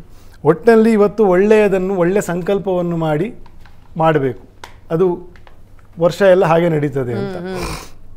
ಬೆಳಗ್ಗೆ ಪ್ರಾತಃ ಮೀನದಲ್ಲಿ ಉದಯ ಲಗ್ನವಿದ್ದು ರವಿ, ಶನಿ, ಶುಕ್ರ, ಬುಧ, ಚಂದ್ರ ಈ ಇಷ್ಟು ಜನರ ಪಂಚಗ್ರಹ ಯೋಗದಲ್ಲಿ ಇರತಕ್ಕಂತಹ ವಿಶೇಷವಾಗಿರ್ತಕ್ಕಂತಹ ದಿನ. ಇವರೇ ಎಲ್ಲ ಪಂಚಗ್ರಹರು ರಾಹುವಿನ ಕೇಂದ್ರವನ್ನು ದಾಟಿ ಇನ್ನು 2.5 ದಿನದಲ್ಲಿ ಮುಂದೆ ಹೋಗ್ತಾರೆ, ಒಬ್ಬೊಬ್ಬರೇ. ಇದು ಕೂಡ ಒಂದು ವಿಶೇಷ. ಈ ಪಂಚಗ್ರಹ ಯೋಗವು, ಈ ಪರ್ಟಿಕ್ಯುಲರ್ ಪಂಚಗ್ರಹ ಯೋಗವು ಮೀನರಾಶಿಯಲ್ಲಿ ಆಗ್ತಾ ಇರತಕ್ಕಂಥದ್ದು ಶಾಸ್ತ್ರಗಳಲ್ಲಿ ಅತ್ಯಂತ ಅಶುಭ ಅಂತಂತ ಹೇಳಿದೆ. ಪಂಚಗ್ರಹ ಮಾತ್ರ, ದಿನ ವಿಶೇಷ ಅಲ್ಲ. ಇವತ್ತು ಪಂಚಗ್ರಹ ಕೂಡಿರೋದ್ರಿಂದ ಹೇಳಲೇಬೇಕದನ್ನು, ಆಯಿತಾ. ಸುಖಾರ್ಥ ಸುಖಹೀನಃ ಇತ್ಯಾದಿ, ಮರಣೋತ್ಸಾಹಿ, ಈ ರೀತಿಯ ಫಲಗಳನ್ನು ಈ ಪಂಚಗ್ರಹ ಯೋಗಗಳಿಗೆ ಹೇಳಿರ್ತಕ್ಕಂಥದ್ದು. ದೈತ್ಯ ದೇಹಿಗಳು, ಆಚಾರಹೀನರು, ತೋಳದಂತೆ ಕಾದಾಡ್ತಕ್ಕಂಥವರು, ಇನ್ನೊಬ್ಬರ ವಸ್ತುವನ್ನು ಅಪಹರಿಸಿಕೊಂಡು ಹೋಗಿ ಅದು ನನ್ನದು ಅಂತಂತ ಹೇಳ್ತಕ್ಕಂತಹ ಜನರ ಪ್ರವೃತ್ತಿಗಳು ವೃದ್ಧಿ ಆಗ್ತಕ್ಕಂಥ, ಶನಿ ರಾಹು ಅಲ್ಲಿರೋದ್ರಿಂದ ಈ ಶುಕ್ರ ಮತ್ತು ರವಿ ಮತ್ತು ಬುಧರ ಒಂದಿಗೆ ಇದ್ದಾಗ ಆ ಪಂಚಗ್ರಹ ಯೋಗಕ್ಕೆ ಈ ರೀತಿಯ ಒಂದು ಕಾದಾಡುವ ದೊಡ್ಡ ಗಂಟ್ಲಿರ್ತಕ್ಕಂಥವರು, ಈ ರೀತಿ ಇವರಿಗೆಲ್ಲ ಸ್ವಲ್ಪ ಏಳಿಗೆ ಆಗ್ತದೆ. ಅವ್ರನ್ನೆಲ್ಲ ಮಟ್ಟ ಹಾಕ್ತಾರೆ, ಮುಂದೆ ಹೋಗ್ತಾ. ರವಿ ಅಲ್ವಾ, ರವಿಯ ಇದು ರವಿ ಮುಂದೆ ಯಾರನ್ನು ನಡೆಯೋದಿಲ್ಲ, ರಾಜ ರವಿ. ಹಾಗಾಗಿ ಎರಡನ್ನು ಹೇಳಬೇಕು. ಸಸ್ಯಯುತಾಧರಿತ್ರಿ ಅಂತ ಈ ಸಂವತ್ಸರದ ಫಲವು. ಬೇಕಾದಷ್ಟು ಮಳೆ ಆಗ್ತದೆ. ಯಾಕಪ್ಪ ಆಯಿತು ಮಳೆ ಅನ್ನೋ ಹಾಗಾಗ್ತದೆ. ಸೊ ಅದ್ರ ಬಗ್ಗೆ ಕಳೆದ ವರ್ಷದ ಹಾಗೆಯೇ ಆದರೂ ಅದಕ್ಕಿಂತ 20% ಜಾಸ್ತಿ ಆಗ್ತದೆ ಈ ವರ್ಷ. ಶುಕ್ರನು, ಅದಕ್ಕೆ ಕಾರಣ ಶುಕ್ರನು ಮೀನರಾಶಿಯಲ್ಲಿ ಸಂಚಾರ ಮಾಡ್ತಾ ಇರ್ತಕ್ಕಂಥದ್ದು. ರವಿಯ ವರ್ಷ, ರವಿ ವರ್ಷಕ್ಕೆ ಕಾರಣನೇ. ಸರಿ, ನಾವೆಲ್ಲ ಅನ್ಕೊಂಡಿದ್ದೀವಿ ರವಿ ತುಂಬ ಬಿಸಿಲು ಅಂತಂತ. ರವಿಯಿಂದಲೇ ಮಳೆ ಆಗೋದು ಆಗಲಿ. ಈ ಸೈನ್ಸನ್ನು ಹೇಳಿದವರು ನಮ್ಮ ಶಾಸ್ತ್ರಕಾರರು ಸಹಸ್ರಾರು ವರ್ಷದ ಹಿಂದೆ. ಸರಿ, ಆಯಿತಾ. ಸೊ ಸಸ್ಯಯುತಾಧರಿತ್ರಿ ಅಂತ ಇದಕ್ಕೆ ಫಲವು. ಯಜ್ಞಯಾಗಗಳು ನಡೀತಕ್ಕಂಥದ್ದು. ಮಧ್ಯ ದೇಶಗಳಲ್ಲಿ ಕಳ್ಳಕಾಕರು, ಉಪಟಳ ಇತ್ಯಾದಿ ವಿಷಯಗಳು ಇದೆ. ಗುರು 14ನೇ ತಾರೀಕು ಮೇವರೆಗೂ ವೃಷಭದಲ್ಲಿದ್ದು 2025 18ರವರೆಗೆ ಮಿಥುನದಲ್ಲಿ, ಅಂದರೆ ಅಕ್ಟೋಬರ್ವರೆಗೂ ಮಿಥುನದಲ್ಲಿ ಸಂಚಾರ ಮಾಡಿ ಆಮೇಲೆ ವಕ್ರೀಗತನಾಗ್ತಕ್ಕಂಥದ್ದು. ಶನಿ ಪೂರ್ತಿ ವರ್ಷ ಮೀನರಾಶಿಯಲ್ಲೇ ಸಂಚಾರ ಇರೋದು. ಇಷ್ಟು ಈ ಇವತ್ತಿನ ಪಂಚಾಂಗದ ಗ್ರಹ ಸ್ಥಿತಿಗಳು ವಿಶೇಷವಾಗಿರ್ತಕ್ಕಂಥದ್ದು. ರಾಜತ್ವ ಆಗಲೇ ಆಚಾರ್ಯರು ಹೇಳಿದ್ದಾರೆ. ಆದರೂ ರವಿ, ರಾಜ, ಸೇನೆ, ಅರ್ಘ್ಯ, ಮೇಘ ಈ ಇಷ್ಟಕ್ಕೂ ರವಿಯೇ, ಆಲ್ಮೋಸ್ಟ್ ಎಲ್ಲದಕ್ಕೂ ರವಿಯೇ ಈ ಸತಿ. ಸೊ ಮಂತ್ರಿ ಚಂದ್ರ, ಸಸ್ಯಾಧಿಪ ಗುರು ಆದ್ದರಿಂದ ಬೇಕಾದಷ್ಟು ಮಳೆ ಬೆಳೆ ಆಗ್ತದೆ ಅಂತಂತ ಹೇಳಿರ್ತಕ್ಕಂಥದ್ದು. ಧಾನ್ಯಾಧಿಪನಾಗಿರ್ತಕ್ಕಂಥವನು ಕುಜ, ಆಗಲೇ ಆಚಾರ್ಯ ಹೇಳಿದ್ದಾರೆ, ಕೆಂಪು ಧಾನ್ಯಗಳಿಗೆ ಬೇಕಾದಷ್ಟು ಬೆಲೆ ಬರ್ತದೆ ಅಂತ ಕೂಡ ಗ್ರಹ ಸ್ಥಿತಿ ಆಯಿತು. ಇನ್ನು 12 ರಾಶಿ ಅಂದರೆ ಮೇಷದಿಂದ ಮೀನ ರಾಶಿ, ಈ ಎಲ್ಲ ರಾಶಿಗಳ ಭವಿಷ್ಯ ಏನು ಅನ್ನೋದು ತಿಳಿಯೋದು ಬಾಕಿ. ಗ್ರಹ ಸ್ಥಿತಿಯನ್ನ ನೋಡಿದ್ದಾಯ್ತು, ವರ್ಷ ಫಲವನ್ನ ನೋಡಿದ್ದಾಯ್ತು. ಈಗ 12 ರಾಶಿಗಳ ಭವಿಷ್ಯ ಹೇಗಿದೆ ಅನ್ನೋದನ್ನ ತಿಳಿಯೋಣ. ಹರೀಶ್ ಕಶ್ಯಪ್ ಅವರೇ, ಮೊದಲಿಗೆ ಮೊದಲ 3 ರಾಶಿಯ ಒಂದು ವರ್ಷದ ಫಲ ಹೇಳೋದಾದ್ರೆ. ಓವರಾಲ್ ಮೇಷರಾಶಿಗೆ ಬಹಳ ಒಳ್ಳೆಯ ವರ್ಷ ಇರ್ತದೆ. ಜನ್ಮ ಶನಿ ಈಗ ಶುರು ಆಗ್ತದೆ. ಅದರ್ವೈಸ್ ಅದರ ಹೊರತಾಗಿ ಒಳ್ಳೆಯ ವರ್ಷ. ಇನ್ನು ಗುರುಬಲವು 2 ತಿಂಗಳು ಇರ್ತದೆ. ಆಮೇಲೆ ಒಂದು 3-4 ತಿಂಗಳ ನಂತರ ಪುನಃ ಗುರುಬಲ ಬರ್ತದೆ, ಗುರುಬಲ ಹೋಗ್ತದೆ. ಓವರಾಲ್ ಒಂದು 60-70% ಚೆನ್ನಾಗಿರ್ತದೆ. ಇದಕ್ಕೆ ಬೇಕಾಗಿರುವಂಥ ಗ್ರಹಾನುಕೂಲ ಇರತಕ್ಕಂತಹ ವರ್ಷ ಮತ್ತು ರವಿಯ ರಾಜತ್ವ ಇರೋದರಿಂದ ಮೇಷರಾಶಿಯವರಿಗೆ ಓವರಾಲ್ ಒಳ್ಳೆಯದಿರ್ತದೆ ಮತ್ತು ಅಧಿಕಾರಿ ವರ್ಗಗಳಿಗೆ ಮೇಲ್ಗೈ ಆಗುತ್ತೆ. ಯಾರ್ಯಾರು ಲೈನಲ್ಲಿ ನಿಂತ್ಕೊಂಡಿದ್ದಾರೋ, ಅಂದರೆ ನಮಗೆ ಇನ್ನೂ ಒಂದು ಯಾವುದೋ ಒಂದು ಬೆಟರ್ಮೆಂಟ್ ಬೇಕು ಲೈಫಲ್ಲಿ, ಏನೋ ಒಂದು ಪ್ರಯತ್ನಗಳು ಮಾಡ್ತಾ ಇರ್ತಾರೆ ಕಳೆದ ಕೆಲವು ವರ್ಷಗಳಿಂದ, ಅದಕ್ಕೆ ಬೇಕಾಗಿರುವಂಥ ವ್ಯವಸ್ಥೆ ಆಗುವ ಈ ರವಿಯ ವರ್ಷ ಅಂತಂದರೆ ವ್ಯವಸ್ಥೆ ಅಂತ, ಸಿಸ್ಟಮ್, ಯಾವುದಾದ್ರೂ ಒಂದು ಸಿಸ್ಟಮ್ಗೆ ಬರ್ತದೆ, ಇಡೀ ಪ್ರಪಂಚ ಬರ್ತದೆ. ಅದಕ್ಕೆ ಮೇಷರಾಶಿ ಶುರು ಆಯಿತಾ. ಆದರೆ ಸಹಜವಾಗಿ ಮೇಷರಾಶಿಯವ್ರಿಗೂ ಬರಲೇಬೇಕಲ್ಲ ಒಂದು ಸಿಸ್ಟಮ್. ಸೊ ಒಳ್ಳೆಯದಿದೆ ಮೇಷರಾಶಿಯವರಿಗೆ.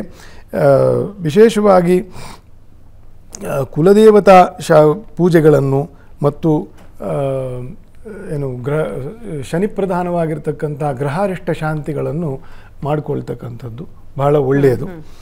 ವೃಷಭ ರಾಶಿ ದೈವಾನುಕೂಲ ಇರತಕ್ಕಂತಹ ವರ್ಷ. 2 ತಿಂಗಳು ಕಳೆದ ನಂತರ ಉತ್ತಮ ದೈವಬಲ ಬರ್ತದೆ. ಗೆಲ್ಲುವ ವರ್ಷ ಇದು. ಎಲ್ಲ ನಿಮ್ಮ ಮಾತು, ನೀವು ಅಂದುಕೊಂಡೆ ಏನು ನಡೆಸಬೇಕಂತಿದ್ದೀರಿ ಅದೆಲ್ಲವೂ ಕೂಡ ಜೂನ್ ನಂತರ ನಿಮ್ಮ ಅನುಭವಕ್ಕೆ ಬರ್ತದೆ. ಯಾಕೆ ಅಂದರೆ ಅಲ್ಲಿವರೆಗೂ ಕುಜನು ನಿಮಗೆ ಕೆಟ್ಟಿದ್ದಾನೆ. ವೃಷಭ ರಾಶಿಯವರಿಗೆ ನಿಮ್ಮ ಗುರುಬಲ ಬಂದರೂ ಕೂಡ ದ್ವಿತೀಯ ಭಾವದಲ್ಲಿ ಜೂನ್ವರೆಗೂ ಕುಜನ ದೋಷಗಳು ನಡೀತದೆ. ಸೊ ಹಾಗಾಗಿ ಯಾವುದೋ ಮೊದಲೇ ವೃಷಭ ರಾಶಿ ಅಲ್ವಾ, ಮುಂಡರು, ಸೊ ಇವರುಗಳಿಗೆ ಪೇಷನ್ಸ್ ಇರಲ್ಲ. ಮೇಷರಾಶಿಯವ್ರಿಗೂ ಅಷ್ಟೇನೇನೆ, ವೃಷಭ ರಾಶಿಯವ್ರಿಗೂ ಅಷ್ಟೇನೇನೆ. ಹಾಗಾಗಿ ಕುಜನ ಬಾಧೆ ಇದ್ದಾಗ ಸುಮ್ಮನೆ ಅನಾವಶ್ಯಕವಾಗಿರ್ತಕ್ಕಂಥ ಲಾಸ್ಗಳು, ಖರ್ಚುಗಳು, ಏನೇನೋ ಅವ್ಯವಸ್ಥೆಗೆ ಕಾರಣ ಆಗ್ತದೆ. ಸ್ವಲ್ಪ ವೆಯ್ಟ್ ಮಾಡಿ. ವರ್ಷ ಚೆನ್ನಾಗಿದೆ. ಜೂನ್ ನಂತರ ಕೆಲವೆಲ್ಲ ಇನ್ವೆಸ್ಟ್ಮೆಂಟ್ಗಳು, ಹೊಸ ಬಿಸ್ನೆಸ್ಗಳು ಅಥವಾ ಇನ್ನೇನೋ ಹೊಸ ಮನೆ ಮಾಡೋದು, ವ್ಯಾವಹಾರಿಕವಾಗಿ ಅವಾಂತರ ಮಾಡಿಕೊಳ್ಬೇಡಿ ಅಂತಂತ ಹೇಳ್ತಿದ್ದೀನಿ. ಸೊ ಶ್ರೀ ಗುರುಪೀಠಗಳ ದರ್ಶನ, ತೀರ್ಥಪ್ರಸಾದ, ಗುರುಗಳ ಆಶೀರ್ವಾದ, ಪಿತೃಗಳ ಆಶೀರ್ವಾದ ಇತ್ಯಾದಿಗಳನ್ನು ವಿಶೇಷವಾಗಿ ತಗೊಳ್ತಾ ಹೋಗಬೇಕು ವೃಷಭರಾಶಿಯವರು. ಮುಂದೆ ಮಿಥುನ ರಾಶಿ. ತಾಳ್ಮೆ ಒಂದಿದ್ದರೆ ಮಿಥುನ ರಾಶಿಯವರಿಗೆ ಮಿಕ್ಕೆಲ್ಲ ಒಳ್ಳೆಯದಿದೆ ಈ ವರ್ಷ. ಗುರುಬಲ ಒಂದಿಲ್ಲ, ಆದರೆ ತಾಳ್ಮೆ ಭಾಳ ಪರೀಕ್ಷೆ ಆಗ್ತದೆ. ಯಾಕಂದರೆ 9ನೇ ಮನೆಯಲ್ಲಿ ರಾಹುವಿನ ಸಂಚಾರ. ಆ 9ನೇ ಮನೆಯ ಅಧಿಪತಿ ಶನಿ 10ನೇ ಮನೆಯಲ್ಲಿ ಸಂಚಾರ. ಯಾರು ಮಿತ್ರರು ಯಾರು ಶತ್ರುಗಳು, ನೀವು ವಿಶೇಷವಾಗಿ ವ್ಯವಹಾರದಲ್ಲಿ ಮುಂದೆ ಇರತಕ್ಕಂತಹ ಜನರಿಗೆ ಭಾಳ ಗೊಂದಲ ಆಗ್ತದೆ, ಆಯಿತಾ.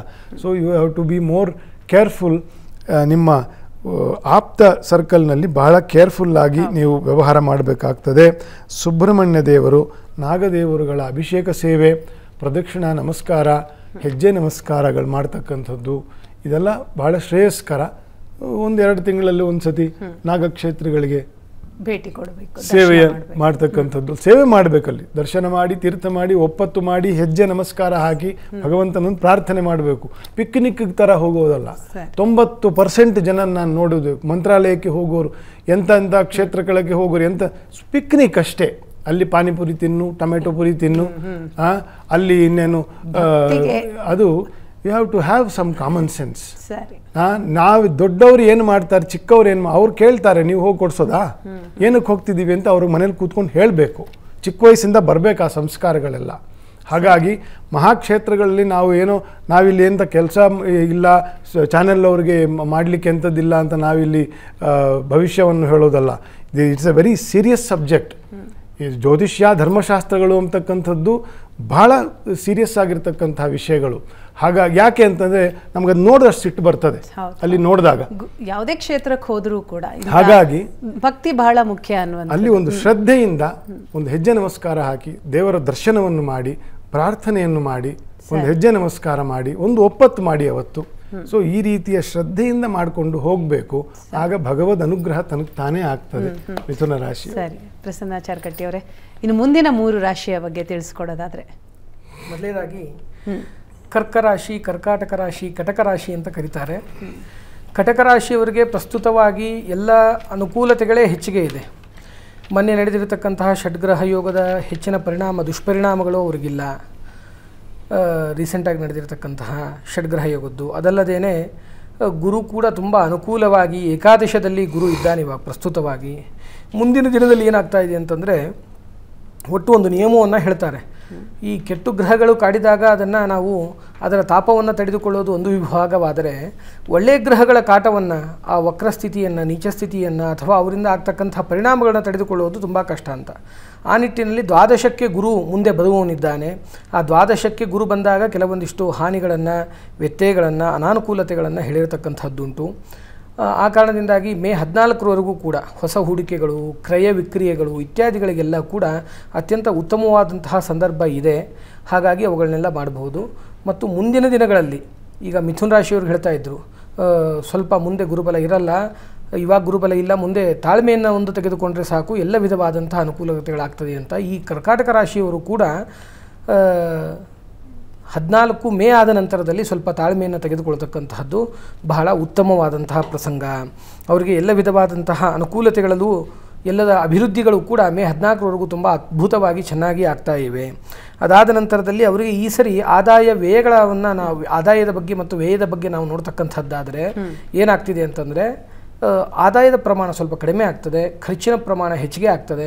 ಹಾಗಾಗಿ ಎಲ್ಲಾದರೂ ಇನ್ವೆಸ್ಟ್ಮೆಂಟ್ ಮಾಡಬೇಕಾದ್ರೆ, ಬೇರೆ ವಿಷಯಗಳನ್ನು ಖರೀದಿಗಳನ್ನು ಮಾಡಬೇಕಾದ್ರೆ ಲಾಸ್ ಆಗ್ತಕ್ಕಂಥದ್ದು, ಹಣಗಳು ಹೋಗಿ ಅಲ್ಲಿ ಸಿಕ್ಕಾಕೊಳ್ತಕ್ಕಂಥ ಪ್ರಸಂಗಗಳಿರ್ತದೆ. ಆ ಕಾರಣದಿಂದಾಗಿ ಅವರು ಜಾಗೃತಿಯನ್ನು ವಹಿಸ್ತಕ್ಕಂತಹದ್ದು ಸೂಕ್ತ. ಅದಾದಮೇಲೆ ಬರ್ತಕ್ಕಂತಹ ರಾಶಿ ಸಿಂಹರಾಶಿ. ಸಿಂಹರಾಶಿ ಬಗ್ಗೆ ನಾವು ವಿಶೇಷವಾಗಿ ಈ ಸಂದರ್ಭದಲ್ಲಿ ತಿಳಿದುಕೊಳ್ತಕ್ಕಂಥದ್ದಾದರೆ, ಇವರಿಗೆ ಇವಾಗೇನು ಷಡ್ಗ್ರಹ ಯೋಗ ಸಂಭವಿಸಿರತಕ್ಕಂಥದ್ದಿರಬಹುದು, ಯುಗಾದಿಯ ಕೆಲವೊಂದಿಷ್ಟು ಪರಿಣಾಮಗಳಿರಬಹುದು, ಇವುಗಳೆಲ್ಲವೂ ಕೂಡ ಏನಾಗ್ತಿದೆ, ಸ್ವಲ್ಪ ಜಾಗೃತಿಯನ್ನು ವಹಿಸೋದಕ್ಕೆ ವಿಶೇಷವಾದಂತಹ ಸೂಚನೆಗಳನ್ನು ಕೊಡ್ತಾ ಇದೆ. ಕಾರಣ ಏನು ಅಂತಂದರೆ, ಈ ಸಿಂಹರಾಶಿಯವರಿಗೆ ಅಧಿಪತಿ ಬಂದು ರವಿ.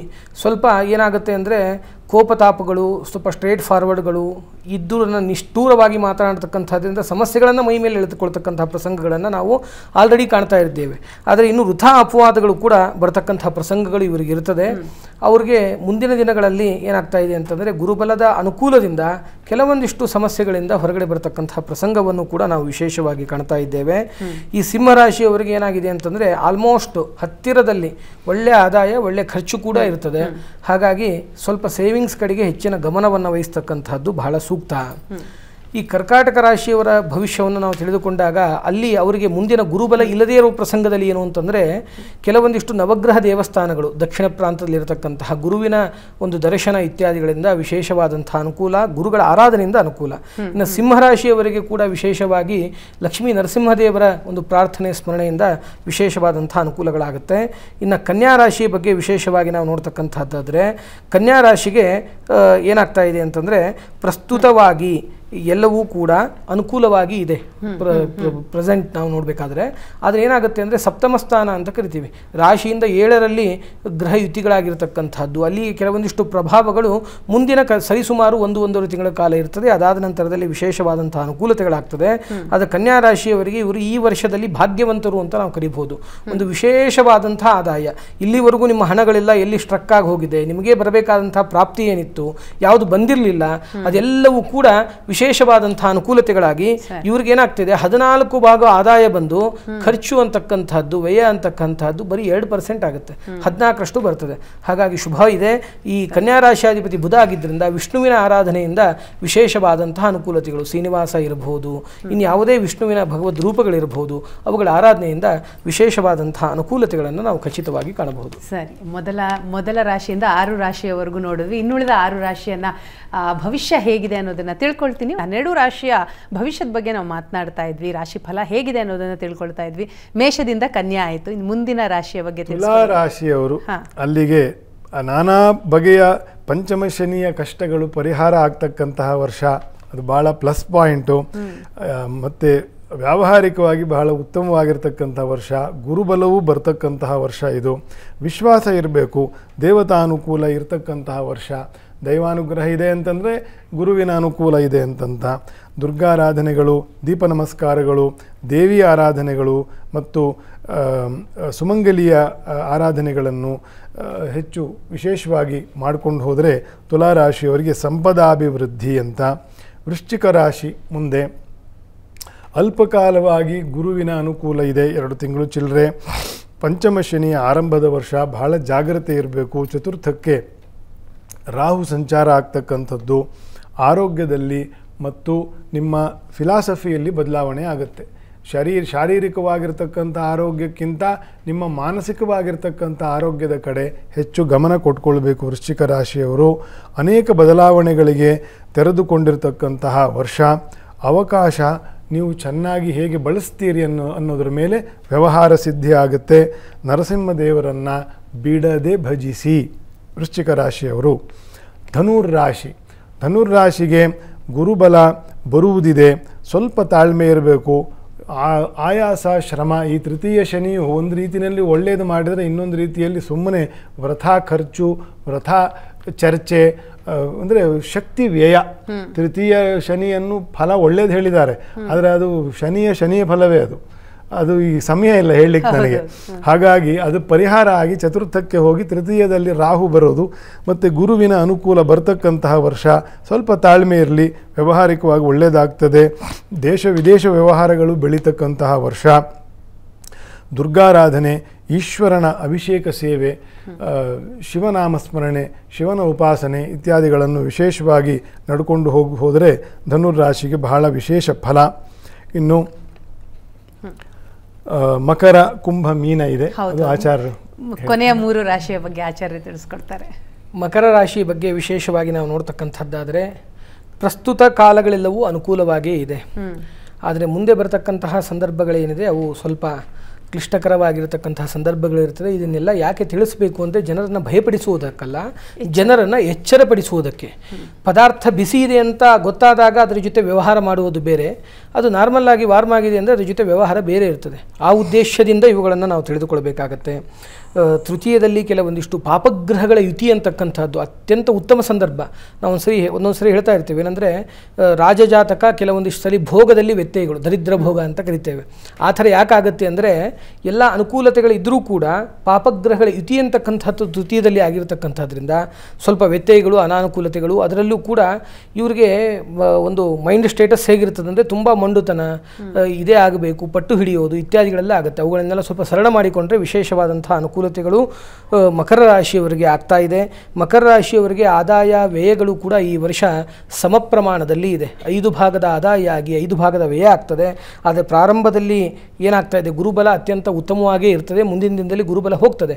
ಹೋದಾಗ ಈ ಪಾಪಗ್ರಹದ ಯುತಿ ಅಂತಕ್ಕಂಥದ್ದು ಬಾಧಿಸುವ ಪ್ರಸಂಗ ಇರ್ತದೆ. ಈ ಸಂದರ್ಭದಲ್ಲಿ ಆಂಜನೇಯ ಮುಖ್ಯ ಪ್ರಾಣದೇವರ ಆರಾಧನೆಯನ್ನು ಮಾಡ್ತಕ್ಕಂತಹದ್ದು ಬಹಳ ಸೂಕ್ತವಾದದ್ದು. ಅದರಲ್ಲೂ ಶನಿವಾರಗಳಲ್ಲಿ ವಿಶೇಷವಾದಂತಹ ಎಳ್ಳಿನ ದೀಪ ಮತ್ತು ಕರಿ ಬಟ್ಟೆಗಳನ್ನು ಕೊಡ್ತಕ್ಕಂಥದ್ದು. ಇನ್ನು ಕುಂಭರಾಶಿಯವರಿಗೆ ನೋಡ್ತಕ್ಕಂಥದ್ದಾದರೆ ಕುಂಭರಾಶಿಯವರಿಗೆ ಅನುಕೂಲತೆಗಳು ಕೆಲವೊಂದಿಷ್ಟು ವಿಭಾಗದಲ್ಲಿ ಇದ್ದು, ಪ್ರಾರಂಭದಲ್ಲಿ ಗುರುವಿನ ಒಂದು ಅನಾನುಕೂಲ ಉಂಟು. ಎಲ್ಲಿವರೆಗೂ ಮೇ 14ರವರೆಗೂ. ಮುಂದಿನ ದಿನಗಳಲ್ಲಿ ಗುರುವಿನ ವಿಶೇಷವಾದಂತಹ ಅನುಕೂಲತೆಗಳು ಕೂಡ ಇವರಿಗೆ ಅತ್ಯಂತ ಸಮೃದ್ಧವಾಗಿ ಆಗುತ್ತೆ. ಮಧ್ಯದಲ್ಲಿ ಸ್ವಲ್ಪ ಹಿಂದೆ ಮುಂದೆ ಆಗುತ್ತೆ ಗುರುವಿನ ಅನುಕೂಲತೆಗಳೆಲ್ಲ, ರೆಟ್ರೋಗೇಟ್ ಅಂತೆಲ್ಲ ಕರಿತೇವೆ, ಹಿಂದೆ ಮುಂದೆ ಹೋಗಿ ಬರತಕ್ಕಂಥದ್ದು ಆ ಸಂದರ್ಭದಲ್ಲಿ. ಅದಾದ ನಂತರದಲ್ಲಿ ಅವರಿಗೆ ವಿಶೇಷವಾಗಿ ಈ ವ್ಯವಹಾರವನ್ನು ಮಾಡ್ತಕ್ಕಂಥವ್ರು ಅಂದರೆ ಬಿಸ್ನೆಸ್ ಫೀಲ್ಡಲ್ಲಿ ಇರ್ತಕ್ಕಂಥವ್ರು ಯಾವುದಾದ್ರೂ ಕಮಿಟ್ಮೆಂಟ್ಗಳನ್ನ ಕೊಡಬೇಕಾದ್ರೆ ಸ್ವಲ್ಪ ಹೆಚ್ಚಿನ ಜಾಗೃತೆಯನ್ನು ಪ್ರಾರಂಭದಲ್ಲಿ ವಹಿಸ್ತಕ್ಕಂಥದ್ದು ಸೂಕ್ತ. ಮುಂದಿನ ದಿನಗಳಲ್ಲಿ ಸುಗಮವಾಗಿ ಸುಸೂತ್ರವಾಗಿ ನಡ್ಕೊಂಡು ಹೋಗ್ತದೆ. ವಿದ್ಯಾರ್ಥಿಗಳಿಗೆ ಯಾರು ಒಂದು ಪದವೀಧರ ಪರೀಕ್ಷೆಗಳನ್ನು ಬರೀತಾ ಇದ್ದಾರೆ ಅವರಿಗೆ ಮುಂದಿನ ವರ್ಷ ಅಂತಕ್ಕಂಥದ್ದು ಅಂದರೆ 15ರ ನಂತರದಲ್ಲಿ ಮೇ 15ರ ನಂತರದಲ್ಲಿ ಅನುಕೂಲತೆಗಳಾಗ್ತಕ್ಕಂಥದ್ದಿದೆ. ಅದಾದ ನಂತರದಲ್ಲಿ ಅವರಿಗೆ ಆದಾಯವು ಕೂಡ ಸಮ ಪ್ರಮಾಣದಲ್ಲಿ ಬರ್ತದೆ, ಅಷ್ಟೇ ಹೋಗ್ತದೆ. ಇನ್ನು ಮೀನರಾಶಿಗೆ ನೋಡಿದಾಗ ಏನಾಗುತ್ತೆ ಅಂದರೆ ಈ ಶನಿಯ ಸ್ತೋತ್ರವನ್ನು ಮಾಡುವಾಗ ಒಂದು ಮಾತು ಹೇಳ್ತಾರೆ, ದ್ವಾದಶ ಅಷ್ಟಮ ಜನ್ಮಸ್ಥಂ ತದ್ಭಯಂ ಮಾಸ್ತು ತಸ್ಯ ವೈ ಅಂತ. ಅಲ್ಲಿ ಏನಾಗ್ತಾ ಇದೆ ಅಂದರೆ ಜನ್ಮಸ್ಥಾನದಲ್ಲಿ ಶನಿ ಇರತಕ್ಕಂಥದ್ದು ಸಂಪೂರ್ಣ ವರ್ಷ ಪೂರ್ತಿ ಇರ್ತಾ ಇದ್ದಾನೆ. ಮತ್ತು ಅದಲ್ಲದೇನೆ ಕೆಲವೊಂದಿಷ್ಟು ಪಾಪಗ್ರಹಗಳ ಯುತಿಯೋಗದಿಂದ ಮಾನಸಿಕವಾದಂತಹ ಖೇದ, ಪತಿಪತ್ನಿಯರಲ್ಲಿ ಕೆಲವೊಂದಿಷ್ಟು ಭಿನ್ನಾಭಿಪ್ರಾಯಗಳು, ವ್ಯತ್ಯಯಗಳನ್ನು ನಾವು ಕಾಣತಕ್ಕಂಥ ಪ್ರಸಂಗಗಳನ್ನು ಇಲ್ಲಿ ಸಿಗ್ತಾ ಇದೆ. ಮತ್ತು ಇವರು ಉದ್ಯೋಗಸ್ಥರಲ್ಲಿರತಕ್ಕಂಥವ್ರಿಗೆ ಪ್ರಾರಂಭದಲ್ಲಿ ಅನುಕೂಲತೆಗಳು ಹೆಚ್ಚಿಗೆ ಇದೆ. ಈ ಪಾಪಗ್ರಹ ಯುತಿಯ ಪ್ರಭಾವ ಕಡಿಮೆ ಆದ ನಂತರದಲ್ಲಿ ಮೇ 15ರೊಳಗಡೆ ಕೆಲವೊಂದಿಷ್ಟು ಅನುಕೂಲತೆಗಳಾಗಿ ಇವರಿಗೂ ಏನಾಗ್ತಾ ಇದೆ ಅಂತಂದರೆ ಹಿಂದೆಯಿಂದ ಬರಬೇಕಾದಂಥ ಬಹಳ ಪ್ರಾಚೀನತೆಯಿಂದ ಬರಬೇಕಾದಂಥ ಆಸ್ತಿಪಾಸ್ತಿಗಳ ವಿಚಾರ ಇರ್ಬೋದು, ಇವರಿಗೆ ಪ್ರಾಪ್ತಿ ಆಗಬೇಕಾದಂಥ ಧನ ವಿಷಯ ಇರ್ಬೋದು, ಅದೆಲ್ಲದಕ್ಕೂ ಅನುಕೂಲತೆಗಳಾಗಿ ಇವ್ರಿಗೆ ಏನಾಗ್ತಾ ಇದೆ ಅಂದರೆ 11 ಭಾಗ ಆದಾಯ 2 ಭಾಗ ಮಾತ್ರ ವ್ಯಯ. ಇವರೆಲ್ಲರಿಗೂ ಕೂಡ ವಿಶೇಷವಾದಂತಹ ಜಾಗೃತೆಗಾಗಿ ಮೀನರಾಶಿಯವರು ಮಾಡಬೇಕಾಗಿರ್ತಕ್ಕಂಥದ್ದು ಏನು ಅಂದರೆ ಬೃಹಸ್ಪತಿಯ ಆರಾಧನೆ, ವಿಶೇಷವಾಗಿ ಕಡಲೆಕಾಳುಗಳ ದಾನ ಗುರುವಾರದಂದು ಮತ್ತು ಗುರುರಾಯರ ದರ್ಶನದಿಂದ ವಿಶೇಷವಾದಂತಹ ಅನುಕೂಲತೆಗಳು ಇವರಿಗೆ ಖಚಿತವಾಗಿ ಆಗ್ತದೆ ಎಂಬುದಾಗಿ ನಾವು ಅರ್ಥ ಮಾಡಿಕೊಳ್ಳಬೇಕು. ಇದೇ ಸಂದರ್ಭದಲ್ಲಿ ಪಂಚಾಂಗ ಶ್ರವಣದ ಕೊನೆ ಕೆಲವೊಂದಿಷ್ಟು ವಿಚಾರಗಳನ್ನ ಪಂಚಾಂಗ ಶ್ರವಣ ಒಟ್ಟು 3 ಭಾಗದಲ್ಲಿ ನಡೀತಾ ಇದೆ. ಪ್ರಾರಂಭದಲ್ಲಿ ನಾವು ಹೇಳಿದ್ವಿ, ಹರೀಶ್ ಕಶ್ಯಪ್ ಅವರು ಹೇಳಿದರು, ಇದು ಕೊನೆ ಭಾಗದ ಪಂಚಾಂಗ ಶ್ರವಣ ಅಂದರೆ ಈ ಯಾವ ಶಾಲಿವಾಹನ ಶಿಕೆಯಲ್ಲಿದ್ದೇವೆ ನಾವು ಅಂತ. ಸ್ವಸ್ತಿ ಶ್ರೀಮಂಡಪ ಶಾಲಿವಾಹನ ಶಿಕೆ 1947, ವಿಶ್ವಾವಸು ನಾಮ ಸಂವತ್ಸರ, ಉತ್ತರಾಯಣ, ಇದು ವಸಂತ ಋತು. ಈ ಮಾಸ ಬಂದು ಚೈತ್ರ ಮಾಸ. ಈ ಮಾಸಕ್ಕೆ ಅಭಿಮಾನಿ ದೇವತೆ ಬಂದು ಪದ್ಮಿ ಗೋವಿಂದ ಅಂತ ಶುಕ್ಲ ಪಕ್ಷದಲ್ಲಿ ಪ್ರತಿಪದಾ ದಿನದಂದು, ಅಂದರೆ ಇವತ್ತು ಆಂಗ್ಲ ಭಾಷೆಯ ತಾರೀಖನ್ನು ನೋಡ್ತಕ್ಕಂಥದ್ದಾದರೆ 30 ಮಾರ್ಚ್ 2025 ಭಾನುವಾರ, ಪ್ರತಿಪದಾ ತಿಥಿ, ರೇವತಿ ನಕ್ಷತ್ರ, ಐಂದ್ರ ಯೋಗ, ಭವಕರ್ಣ ಅಂತ. ಇದನ್ನು ಕೇಳೋದ್ರಿಂದ ಏನಾಗ್ತಾ ಇದೆ ಅಂದರೆ ಎಷ್ಟೋ ಜನ ಕೇಳ್ತಾರೆ ನಮಗೆ, ಯಾವುದು ನಮಗೆ ರೋಗಗಳೇ ಪರಿಹಾರ ಆಗ್ತಿಲ್ಲ ಅಂತ. ನಕ್ಷತ್ರಾತ್ ಹರತೆ ಪಾಪಂ, ಎಲ್ಲ ಪಾಪಗಳನ್ನು ಹರಣೆ ಮಾಡ್ತಾ ಇದೆ ಇವತ್ತಿನ ನಕ್ಷತ್ರ ಸ್ಮರಣೆ ಮಾಡೋದ್ರಿಂದ. ಯೋಗಾತ್ ರೋಗ ನಿವಾರಣಂ, ಯೋಗದ ಸ್ಮರಣೆಯನ್ನು ಮಾಡ್ತಕ್ಕಂಥದ್ರಿಂದ ರೋಗದ ನಿವಾರಣೆ ಅಂತಕ್ಕಂಥದ್ದು ನಮ್ಗೆ ಆಗ್ತಾ ಇದೆ. ಮತ್ತು ಕಾರ್ಯಸಿದ್ಧಿ ಆಗಲ್ಲ ಅಂತ ಪ್ರಶ್ನೆ ಎಲ್ಲರಿಗೂ ಕೂಡ ಕರ್ಣದ ಸ್ಮರಣೆಯಿಂದ ಇದಾಗ್ತಾ ಇದೆ. ತಿಥಿಯವರೆಗೂ ಎಲ್ಲರೂ ಚೆನ್ನಾಗಿ ಹೇಳ್ತಾರೆ, ವಾರದವರೆಗೂ. ಹಿಂದಿನ ಕಾಲದಲ್ಲಿ ಇದು ನಾವೆಲ್ಲ ಸ್ಕೂಲಲ್ಲಿ ಓದುವಾಗ ಪಂಚಾಂಗ ಪಠಣ ಶ್ರವಣ ಅಂತಕ್ಕಂಥದ್ದು ಸರ್ಕಾರಿ ಸ್ಕೂಲ್ಗಳಲ್ಲೇ ಆಗ್ತಿತ್ತು. ಇವಾಗ ಅದನ್ನು ನಿಲ್ಲಿಸ್ಬಿಟ್ಟು ಎಲ್ಲರಿಗೂ ಉಚಿತವಾದಂತಹ ರೋಗಗಳು ಮತ್ತು ಅನಾನುಕೂಲತೆಗಳು ಇತ್ಯಾದಿಗಳನ್ನೆಲ್ಲ ನಾವು ಮೂಲ ಯಾವುದು ಅಂದ್ರೆ ಇಲ್ಲಿದೆ ಅಂತ ನೀವು ಹೇಳ್ತಾ ಇದ್ದೀರಿ. ತುಂಬಾ ಧನ್ಯವಾದ. ಹಾಗಾಗಿ ಯಾರು ಭಯ ಪಡ್ತಕ್ಕಂಥ ಅವಶ್ಯಕತೆ ಇಲ್ಲ. ಇದು ಜಾಗೃತಿಯನ್ನು ಪಡಿಸ್ತಕ್ಕಂಥದ್ದು. ಜ್ಯೋತಿಷ್ಯ ಶಾಸ್ತ್ರ ಅಂದ್ರೇನೆ ನಿಮಗೆ ಸುಖದ ಮಾರ್ಗದ ಕಡೆ ಕರೆದುಕೊಂಡು ಹೋಗ್ತಕ್ಕಂಥದ್ದು, ಮುನ್ನೆಚ್ಚರಿಕೆ ಕೊಡ್ತಕ್ಕಂಥದ್ದು ಅಂತ ಭಾವಿಸಬೇಕು. ಸರಿ ಸರಿ, ಎಲ್ರಿಗೂ ಕೂಡ ಬಹಳಷ್ಟು ವಿಚಾರವನ್ನ ತಿಳಿಸ್ಕೊಡೋ ಮುಖಾಂತರ ಎಲ್ಲರೂ ಎಚ್ಚರಿಸಿದ್ದೀರಿ. ತುಂಬಾ ಧನ್ಯವಾದಗಳು ತಮ್ಮಿಬ್ರಿಗೂ. ಧನ್ಯವಾದಗಳು. ಇದರೊಂದಿಗೆ ಈ ವಿಶೇಷ ಕಾರ್ಯಕ್ರಮವನ್ನ ಮುಗಿಸ್ತಾ ಇದ್ದೀನಿ. ನೇರ, ದಿಟ್ಟ, ನಿರಂತರ ಸುದ್ದಿಗಾಗಿ ನೋಡ್ತಾ ಇರಿ ಏಷ್ಯಾನೆಟ್ ಸುವರ್ಣ ನ್ಯೂಸ್.